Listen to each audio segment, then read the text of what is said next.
আমির শরিয়াত আলা হযরত দাদা পীর রহমাতুল্লাহ আলাইহি মনের কষ্টে ফুরফুরা শরীফ ছেড়ে দোক বলে একটি জায়গা আছে, নালিকুল থেকে প্রায় 7-8 কিলোমিটার ভিতরে ঢুকে যেতে হয়।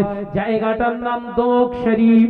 ওইখানে হুজুর জঙ্গলে গিয়ে বসে মন খারাপ করে ইবাদত করেছিলেন। কেঁদে কেঁদে এলাকা মানুষের কাছ থেকে ভৎসনা পেয়ে হুজুর আমার ওখানে হিজরত করেছিলেন। ও নওজওয়ানেরা, দাদা পীর রহমাতুল্লাহ আলাইহি এই ফুরফুরা ছেড়ে যেদিন ওই এমনি করে দেখতে পাওয়া যায় দোক শরীফে যখন চলে গিয়েছিলেন, ওই রাতে আল্লাহ নবী স্বপ্ন দেখিয়েছিলেন, আবু বকর আমার একটা সুন্নাত তোমার জীবন থেকে আদায় হচ্ছিল না বলে আল্লাহ এই হিজরতের সুন্নতটা আদায় করে নিয়েছে। একবার জোরে বলো, দাদা পীর রহমাতুল্লাহ আলাইহির একটা সুন্নত আদায় হচ্ছিল না, হিজরত করা।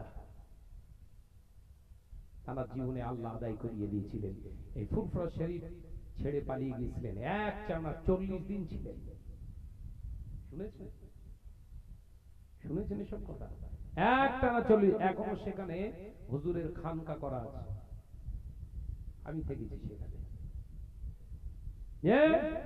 হুজুর কেবলা সেই খানকা শরীফ সেখানে এখনো মওজুদ আছে, এবং হুজুর কেবলার একটা প্লেটে খোদাই করা সুন্দর করে আয়াতুল কুরসির একটা আয়াত সুন্দর করে লিখে ওইখানটায় দেয়ালে এখনো সাঁটানো আছে। সে ভালো করে সেখানে সুন্দর করে প্লাস্টারের ভিতর দিয়ে গেঁথে দেয়া আছে। মানুষ হিন্দু, বৌদ্ধ, জৈন, খ্রিস্টান যার যা রোগ সমস্যা হয় আজও পর্যন্ত সেই প্লেটটা ধুয়ে পানি সেবন করে। একবার জোরে বলুন, গেছেন? যাবে। আপনার তো ফুরফুরা শরীফের মানুষ, আমি 24 পরগনার ছেলে।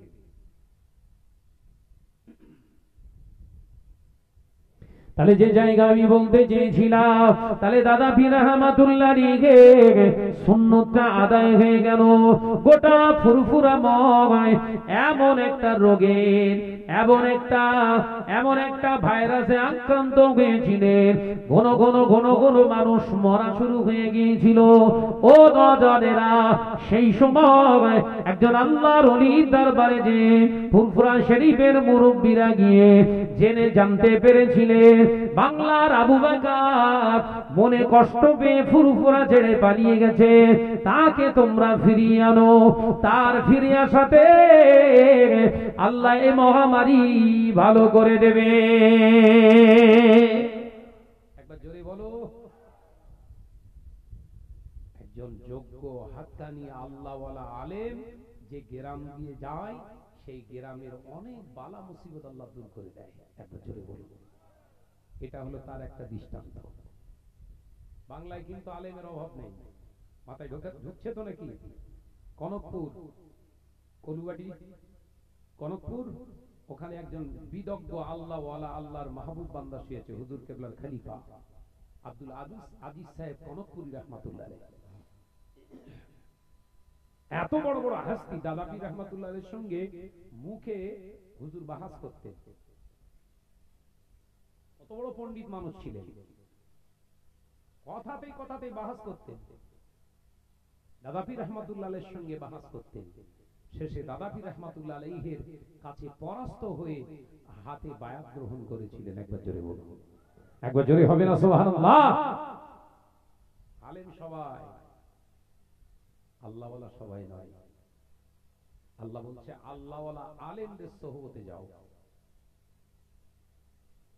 ভাইরা, নওজওয়ানেরা, যুবকেরা, ছেলেরা, বাচ্চারা, পর্দারা শিনা মা ও বোনেরা, আলোচনা বুঝুন। মুজাদ্দিদুজ্জামান আমির শরিয়াত আলা হযরত দাদা পীর রহমাতুল্লাহ আলাইহি হুজুরকে যখন আবার রাসূল পাক সাল্লাল্লাহু আলাইহি ওয়াসাল্লাম স্বপ্ন যোগে বলে দিলেন, ও আমার আবু বকর, ফিরে যাও, ফিরে যাও।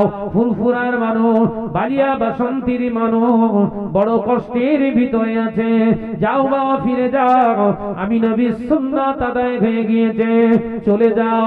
মুসাদ্দুজ্জামান ফিরে এসেছিলেন। ও নওজওয়ানেরা, যুবকেরা, মুসাদ্দুজ্জামানের ধন সম্পদ, মুসাদ্দুজ্জামানের মর্তবা, দরজা আল্লাহ এত বাড়িয়ে দিয়েছিলেন। ওখান থেকে ফিরে আসার পরে এ নওজওয়ানেরা, আজকে ফুরফুরা শরীফে এলাকায় শত শত বিঘে যে সম্পত্তি দেখতে পান, যার খাজনা লাগে না, সেই সময় এমনি করে ব্রিটিশ সরকার মুসাদ্দুজ্জামানের সম্পত্তির উপরে সিল মেরে দিয়েছিলেন।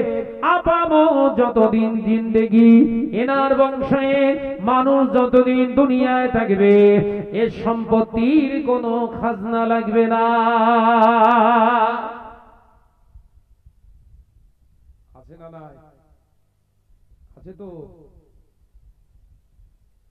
দাদা পীরের আওলাদদের জলসা করে খেতে হবে, যে মৌলী সাহেব গুলো বলে ওরা দাদা হুজুর সম্পর্কে পড়িনি। গাছ ব্যবসায়ী চাষির ছেলে ছিলেন না মুজাদ্দুজ্জামান। তার আওলাদরা হলেন জমিদার ফ্যামিলি, জমিদার থেকে জমিদার ফ্যামিলির সন্তান। একবার জোরে বলুন সুবহানাল্লাহ। তাই যে মৌলী সাহেব গুলো বলে, আসলে এরা দাদা হুজুর সম্পর্কে তো কিছু জানে না। যুবকেরা, ছেলেরা, বাচ্চারা, পর্দানশীনা মা ও বোনেরা, মুসাদ্দুজ্জামান আমিরুশ শরিয়াত আলা হযরত দাদা পীর রহমাতুল্লাহ আলাইহি এবার হুজুর দাওয়াতের কাজ শুরু করে দিলেন। এ নওজওয়ানেরা, মুসাদ্দুজ্জামান আমিরুশ শরিয়াত আলা হযরত দাদা পীর রহমাতুল্লাহ আলাইহি এলাকায় এলাকায়, গ্রামে গ্রামে গ্রামে গ্রামে হুজুর দ্বীনের দাওয়াত দেবে নিয়ত করলেন। কিন্তু এক একটা গ্রামে এক একটা পাখামো মারা বদমাইশ লোক রয়েছে বাবা। মুসাদ্দুজ্জামান দাওয়াতের কথা বলতে ওই রকম কিছু বদমাইশ লোক বললেন, ও আবু বকর সিদ্দিকী রাহমাতুল্লাহ আলাইহি, আপনার ওয়াজ আমরা শুনবো, কিন্তু আমাদের এই মাঠের কাজগুলো কে করে দেবে? আপনার ওয়াজ শুনবো, তো এই কাজগুলো কে করবে? এতগুলো ধান কাটা, নিড়ুনে সবজি বাগান পরিষ্কার করা, কে পরিষ্কার করবে? দাদা পীর রহমাতুল্লাহ আলাইহি মন মুচকে হেসে বলেছিলেন, আমি যদি আপনাদের সঙ্গে কাজে যোগ দিয়ে করি, আপনারা ওয়াজ শুনবেন তো? একবার জোরে বলবেন না? একবার জোরে হবে না? দাদা পীর রহমাতুল্লাহ আলাইহি ওই চাষীদের সঙ্গে খেটেছে, কারণ কি? বাংলার মানুষকে দিনের রাস্তায় আনার জন্য। একবার জোরে বলুন না সুবহানাল্লাহ। তার এই অক্লান্ত পরিশ্রম আজকে যারা হেসে খেলে উড়িয়ে দিতে চায়, এদের নিয়ে আমি আবার ভাবিয়ে রাখারা। কথা বুঝতে পেরেছেন? এদের নিয়ে আমি চিন্তা করি। ভাইরা, নওজওয়ানেরা, যুবকেরা, আল্লাহর ওলি মুজাদ্দুজ্জামান আমিরুশ শরিয়াত আলা হযরত দাদা পীর রহমাতুল্লাহ আলাইহি হুজুর দ্বীনের দাওয়াত দিতে শুরু করলেন।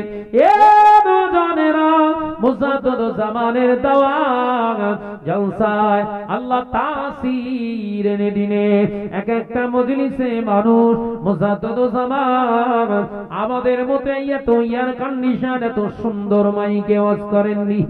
নসিবে তানা এত ভালো মাইক তানার নসিবে আসেনি। খারাপ মাইকে, খারাপ যন্ত্রের উপরে তিনি ওয়াজ করেছেন, কিন্তু হাজার হাজার জনতা আওয়াজটা ভালোভাবে পেয়ে যেতে। হজ্জাতুল বিদাতে আমার নবী 1.5 লক্ষ মুসলমানদের সামনে বয়ান দিয়েছিলেন, খুতবা দিয়েছিলেন মাইক ছাড়া। সাহাবায়ে কেরামদের লক্ষ্য করে নবী বলেছিলেন, তোমরা কি শুনতে পাচ্ছ? সাহাবায়ে কেরামেরা একটা দুটো নয়, 1.5 লক্ষর অধিক সাহাবী পেছন দিক থেকে আওয়াজ তুলেছিলেন, ইয়া রাসূলুল্লাহ, হাবিবাল্লাহ, সঠিকভাবে সুন্দরভাবে কোনো অসুবিধা হয় না, আপনার নসিহত গুলো আমরা শুনতে পাই।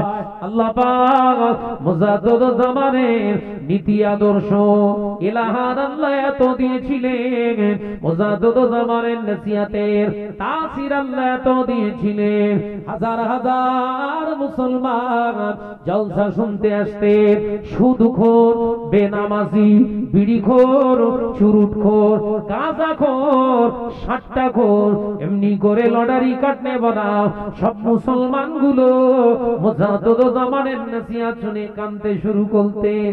কেঁদে কেঁদে কেঁদে কেঁদে এমন মজলিসে বেহুশ হয়ে যেত, বেহুশ হয়ে যেত। মুজাদ্দিদ জামান আবার আযাবুল কবরে, আযাবে জাহান্নামের ওয়াজ বন্ধ করে দিয়ে আবার হুজুর জান্নাতের ওয়াজ করতেন। ওই মানুষগুলো যখন জ্ঞান ফিরতে তাদের চোখ দুটা লাল হয়ে যেত। হুজুর কিবলার জলসা শেষে হুজুরের পাগড়ি ধরে হাতে হাত দিয়ে তওবা করে ওই নেশাখোর ব্যক্তিগুলো আল্লাহ রাস্তায় জীবন তৈরি করে দিয়ে একবার জোরে হবে না। আর আমরা জলসা করতে আসছি আর ছেলেরা সব বসে বসে সেই এ মাথা সে মাথা বসে বসে সব কি বলে, সে কি কি খেলা করছে, বল মারি করে পাবজি পাবজি পাবজি না বাবজি না নানাজি না দাদাজি কি বলে, ওই খেলছে একা একা বসে বসে, 3-4 জন বসে বসে শুরু হচ্ছে মার মার মান না মান মার মার, তোর পেছনে তোর পেছনে, মারতে পারলো না, কাঁচা একটা খারাপ কথা বলে, ঠিক না বুঝলে বলে। আরে এই জলসা করে আসছি ওই জন্য বলছি তো, রাস্তা চুপ করে বসে তসবি টসবি গুনতেছ বোধহয়,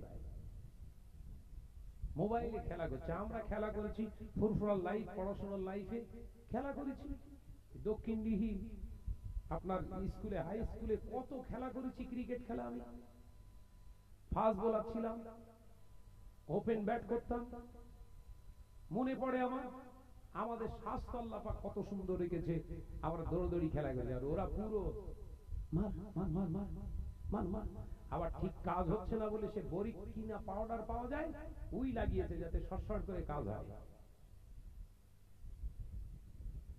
কি পাউডার বলে চিন্তা করা উচিত। ছেলেগুলো আমরা যা খেলা করেছি ফুরফুরার লাইফ, আমরা আমার কথা বলছি, দীর্ঘ 14 বছর প্রায় কাটিয়েছি এখানে, আল্লাহ শুকর। আমরা যা খেলা করেছি সেই গোপালনগর মাঠে ফুটবল খেলা, আমরা ফুরফুরা ওয়াইএমএ ভলিবল খেলা, আমরা কি খেলা করিনি এখানে, দৌড়দৌড়ি চাপাচাপি দৌড়দৌড়ি কত করেছি। স্বাস্থ্য ছিল তখন অন্যরকম, এখন সে সুযোগ নেই। কথা বুঝতে পেরেছেন? এখন দৌড় ধরছে শুধু রাস্তায়, কথা বুঝতে পারছেন না? আর এখনকার ছেলেদের ওই সব খেলার নামগুলি বলে সে কি, সে খেলা কি, সে খেটে খাবে, এ জীবন আর তাদের থাকবে না, আগামী সব পঙ্গু হয়ে যাবে। ভাইরা আমার নওজওয়ানেরা, যুবকেরা, ছেলেরা সব টেনশনে পড়ে আছেন নাকি বলেন? টেনশন হচ্ছে? তাকবীর দেন, নারে তাকবীর। জোরে হলো না নারে তাকবীর? একটু আওয়াজ দেন না নারে তাকবীর। মহাব্বতের সঙ্গে দরুদ আল্লাহুম্মা।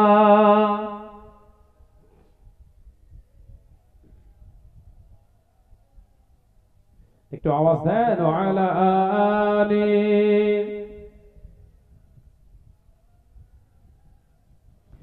ডেকে লাও রাসূলুল্লাহ রওজা পাকের কিনারে, আমি সইতে পারি না বিরহ ব্যথা, ধন্য করো দিদারে। জোরে বলবেন না? একটু জোরে বলতে পারেন না? নারে তাকবীর। ডেকে লাও রাসূলুল্লাহ রওজা পাকের কিনারে, আমি সইতে পারি না বিরহ ব্যথা, ধন্য করো দিদারে। আল্লাহুম্মা সাল্লি আলা। জন ছেলেগুলো সব ঘুরছে কেন? ওদের ধরে লিয়া এখানে। ওয়ালা আনে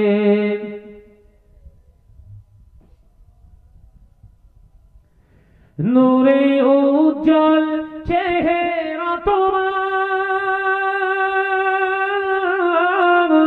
দেখে মন যে ভরে যায়।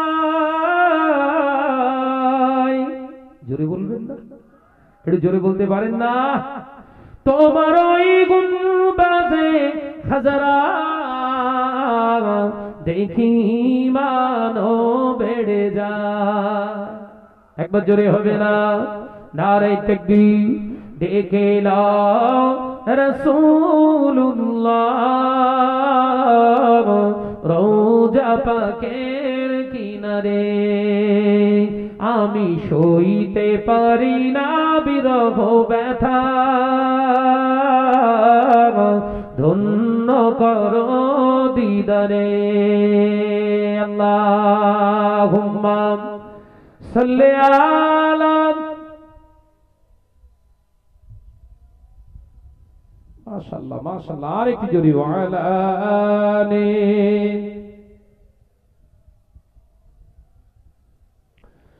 মদিনার ওই আকাশ, মদিনার ওই বাতাস, মদিনার ওই আকাশ, মদিনার ওই বাতাস, মদিনার ওই জবালে উহুদ তোমাকে ও সালাম জানাই। একবার জোরে হলো না? আর একটু চিল্লে হলো না? ডেকে লাও রাসূলুল্লাহ রওজা পাকের কিনারে। আমি সইতে পারি না বিরহ ব্যথা, ধন্য করো দিদারে।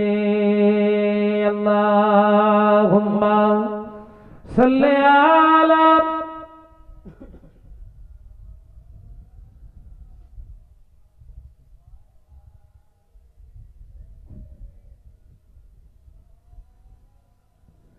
আমার নজনেরা, যুবকেরা, ছেলেরা, বাচ্চারা, পর্দানা সিনামা ও বোনেরা শুনে রেখে দিন, জেনে রেখে দিন। মুজাদ্দিদুজ্জামানে অক্লান্ত পরিশ্রম। মুজাদ্দিদুজ্জামান শুধু নিজে জলসা করেননি, ও নজনেরা, যুবকেরা, ছেলেরা, বাচ্চারা, তানার জীবনের আমল, কোরআন হাদিসের বাস্তবিকতা, তানার জীবনের এক্সপেরিয়েন্স, অভিজ্ঞতাগুলো যদি আজকে সমাজে তুলে ধরা যায়, তাহার বুঝতে পারবে মুজাদ্দিদুজ্জামান কতটাই তানার জীবনটা স্বচ্ছ রেখেছিলেন। এ নজনেরা, মুজাদ্দিদুজ্জামান আমির শরিয়াত আলা হযরত দাদা পীর রহমাতুল্লাহ আলাইহি হুজুর আমার ডায়মন্ড হারবার নেত্রা বলে একটি জায়গা আছে, দক্ষিণ 24 পরগনার নেত্রা বলে একটি জায়গা। আজও হুজুর কেবলা নামে একটা মাদ্রাসা ওখানে চলছে। ও নজনেরা, হুজুর ওখানে জলসা করতে গেলেন, মেন রাস্তা থেকে হুজুরকে পালকি করে নিয়ে যাওয়া হবে। হুজুর কেবলা পালকির ভিতরে উঠে বসলেন। হঠাৎ করে চারজনের দিকে চারজনের দিকে পালকির এমনি করে টান ধরে যখন যারা এমনি করে পালকি যারা বহন করে, সবাই পালকি ধরে হুজুর কেবলাকে তাকবীর মেরে মেরে ইস্তেকবাল করে নিয়ে যাচ্ছে। হঠাৎ দেখতে পাওয়া যায় পালকির ভিতর থেকে আওয়াজ দিয়ে বললেন, ও আল্লাহর বান্দারা, পালকিটা রেখে দাও, আমি আবু বকর পালকি চেপে যেতে চাই না। হুজুর কেবলার কথা শুনে সবাই দাঁড়িয়ে পড়েছিলেন। হুজুর কেন পালকিতে যেতে চায় না? হুজুর বললেন, ও আল্লাহর বান্দারা, আমি আবু বকর বেনামাজি, দাড়ি কাটনেওয়ালা আর বিড়ি খোরের কাঁধে চেপে দিনের প্রচার করতে চাই না। তাকওয়া কাকে বলে দেখে? দাড়ি কাটা বেনামাজি বিড়ি খোরের কাঁধে চেপে আবু বকর ওয়াজ করতে যাবে না। পালকি রেখে দাও, সবাই অবাক হয়ে গেছে, আমরা যে 8 জন বইছি, আমাদের তো কারো দাড়ি কাটা না, আমরা তো কেউ নেশা পানও করি না, আমাদের নামাজ তো কাজা নেই। একে অপরের দিকে ফিরে পালকিটা রাখলেন। হুজুর, 8 জনের সামনে এসছে, আমাদের চেহারা দেখে কি আপনার মনে হচ্ছে আমরা নেশাখোর? হুজুর কেবলা বললেন, বাবা তোমাদের কথা বলিনি আমি। শুনছেন? বইছে কতজন? 8 জন। 8 জনই হুজুর কেবলার সামনে আসলেন। হুজুর কেবলা বললেন, তোমাদের তো বলিনি বাবা, যার বলেছি সে বুঝতে পেরে গেছে। পালকির ভিতরে সাওয়ার হলে সাধারণত 2 সাইডে সামনে কিছু দেখা যায়, সব তো ঘেরা। হুজুর কেবলা বললেন, বাবা যার বলেছি সে জানতে পেরে গেছে। বলার সঙ্গে সঙ্গে হুজুর কেবলা পালকি থেকে পা মুবারকটা নামাচ্ছেন, এমন সময় একজন এসে পায়ে জড়িয়ে ধরেছে। একজন ব্যক্তি হুজুর কেবলার কদম দুটো জড়িয়ে ধরে হাউ হাউ করে কাঁদছে, দাড়ি কাটা, ছুটছাট করে আছে। আল্লাহর ওলি বললেন, ও আল্লাহর বান্দা, আমি নামাজি বান্দি, আল্লাহর নামাজ আদায় করি। আমি আবু বকর নেশা করি না, আমি আবু বকর বেনামাজি নয়, আমি আবু বকর দাড়ি কাটি না, দাড়ি মন্ডন করি না। ও বাবা আল্লাহর বান্দা, তুমি যে নামাজ পড়ো না, তুমি যে নেশা পান করো, আবু বকরের পালকিতে কেন হাত দিলে বলো? জোরে বলবেন না, তুমি আমার পালকিটা ধরলে? ঝরঝর করে কাঁদছে হুজুর, আপনি তো দেখতে পান না, আপনি তো দেখতে পাবেন না, এই ভেবে আমি পালকির ওই যে ডান্ডিটা আমি ধরেছিলাম।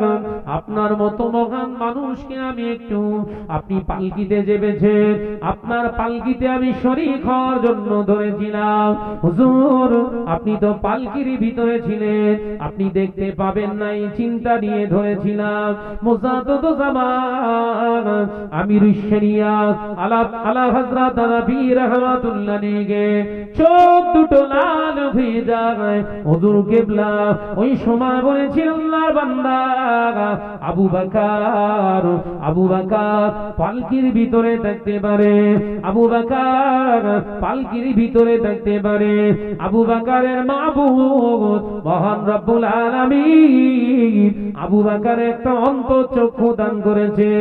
ওই অন্তঃচক্ষু দিয়ে আবু বকর বাইরের জিনিসগুলো আরো ভালো দেখতে পায়। একবার জোরে বলবেন না? ইলমে তাসাউফের উপরে কত বিদ্যা অর্জন করেছিলেন হুজুর। একজন বেনামাজি মানুষ হুজুর কেবলার পালকি ধরেছে, হুজুর জানতে পেরেছে। কারেন্টের থেকে ফাস্ট কাজ করছে না, কারেন্টের থেকে ফাস্ট কাজ করছে। আমাদের কোন ব্যাপার না, কথা বলছেন কেন? ঠিক আছে, চল চল। বুঝলে, দেখেন নামাজ কালামের কিচ্ছু দরকার নেই, হাকিকাত তো নাকি। মুজাদ্দিদ জামান ওই জন্য শুধু আলেম ছিলেন না, মুজাদ্দিদ জামান শুধু যুগ সংস্কারক ছিলেন না, তিনি আল্লাহর প্রিয় ছিলেন।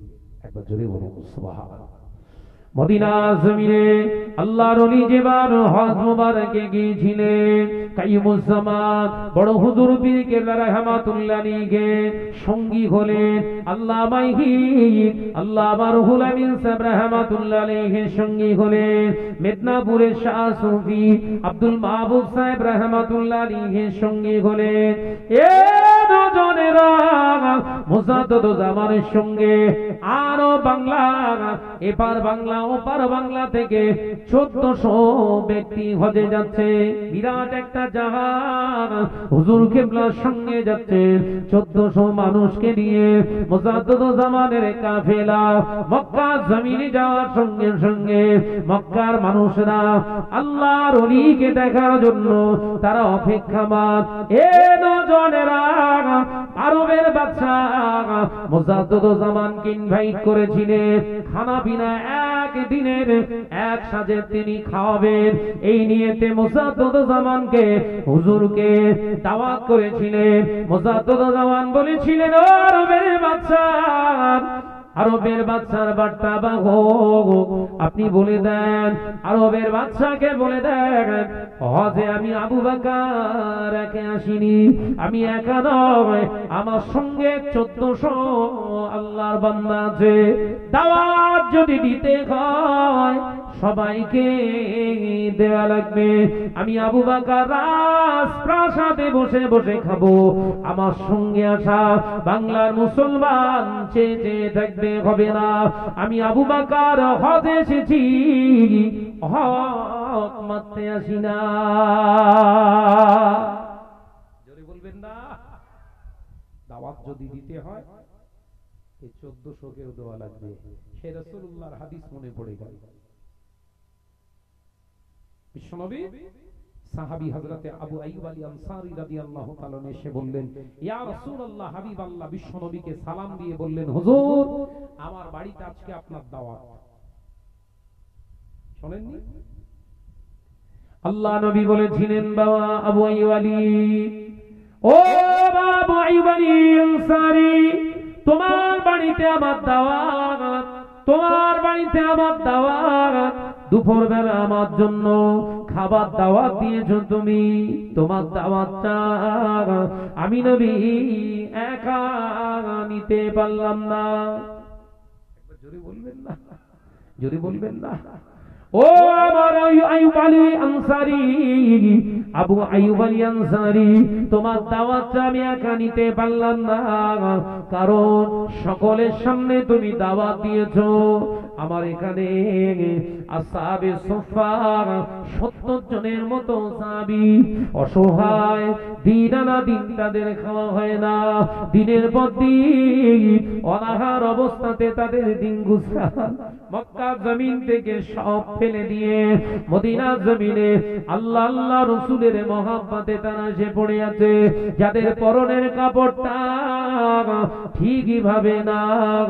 ও আল্লাহর বান্দা আইয়ুব আলী, ও আবু আইয়ুব আলী, তোমার বাড়িতে আমি দাওয়াত খেতে যাব। আমার অনাহার সাহাবীরা সবাই মনে মনে ভাববে, দুপুর বেলা আমার নবী গোশত ভোনা দিয়ে রুটি খাচ্ছে, তাদের মনে কষ্ট হবে। আমি নবী হক মারতে আসি না, দুনিয়ার জমিনে হক আদায় করার জন্য আল্লাহ আমাকে পাঠিয়েছে। ও আমার আবু আইয়ুব আলী আনসারী, যদি দাওয়াত দিতে হয় এই সমস্ত সাহাবীদের দাওয়াত দেওয়া লাগবে। নবীর আদর্শের সঙ্গে মিলছে। কিতাব এসেছে ৭৯ জন রাসূলুল্লাহকে নিয়ে ৮০ জন সাহাবী, টোটাল ৮০ জন প্রেজেন্ট সাহাবী। হুজুর ওই চিল্লে বলেছিলেন বলে বিশ্বনবী বলেছিলেন, তোমার এই দাওয়াত আমি নেব না, গ্রহণ করতে পারলাম না। এই আমার আবু আইয়ুব আলী আনসারী, যদি দাওয়াত দিতে হয় সকলকে দাওয়াত দাও।